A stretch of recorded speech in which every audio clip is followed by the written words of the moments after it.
The country continues. Let's have a look at how the wool industry is faring under the COVID-19 lockdown. Okay, level 4, we get to level 3 on Tuesday. Grant Edwards joins us, the GM of PGG Wrightson Wool. What sort of activity can happen, Grant, under level 3, bearing in mind we've basically gone into a shutdown over the past 4 or 5 weeks?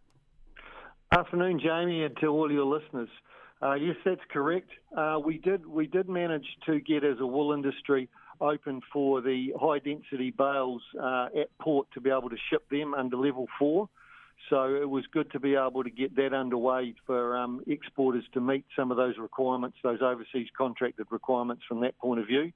To your points, under level 3, largely we will be open for business. So within our wool stores, we will be receiving, processing and delivering wool.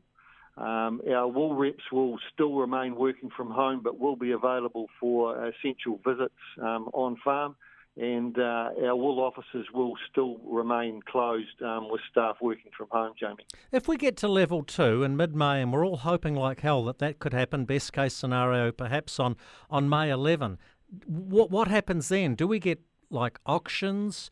We know the shearers are still working. There is going to be a backlog of wool, surely. Yes, and we've got to be mindful how we channel that. I would say that through the COVID, I think it's been really great to see the wool industry as a supply pipeline has really joined together and been very prudent about what they're doing, and try and work with MPI and taking direction from MPI through sort of one source, which I believe has been great and a good indictment on the industry itself. Under auctions, at the moment, our understanding is that we can hold them under strict protocols, of course, but in the same token, we need to be extremely prudent about doing that. There's a few factors we need to take into account. At the moment, worldwide, it's only China that is open for business largely, and that's on restricted volumes. I understand there's been a little bit of business done, but not great quantities, and we've got to be very prudent and careful. We don't all of a sudden put a lot of wool on the market at one time and for want of a better term, flood it, Jamie, with the current restrictions that are worldwide.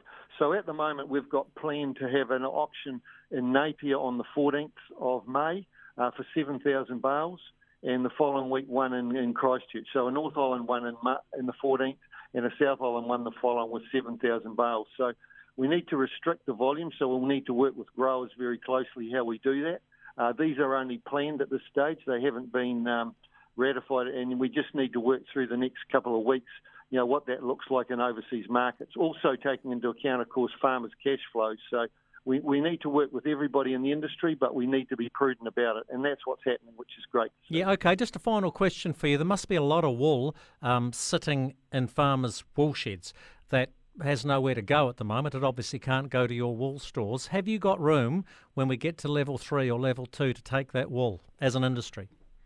Yeah, good question, Jamie, and I believe I can talk for other brokers here. Wool stores are very full, pretty full. In our instance, certainly in our Southland store in Invercargill is very full, and so is our Napier store. So we would like to request for farmers just to be prudent how soon they do send that in. We need to be able to do that. We need to get the supply chain flowing. In the same token, it would be good to get a bit of wool delivered out the other side to the scour. And to give you an example of that, we've got 2,500 bales going out Tuesday and Wednesday to the wool scours and wool dumps at the moment. So just be prudent on how we do that, and whether growers actually do wish to sell wool in the short term.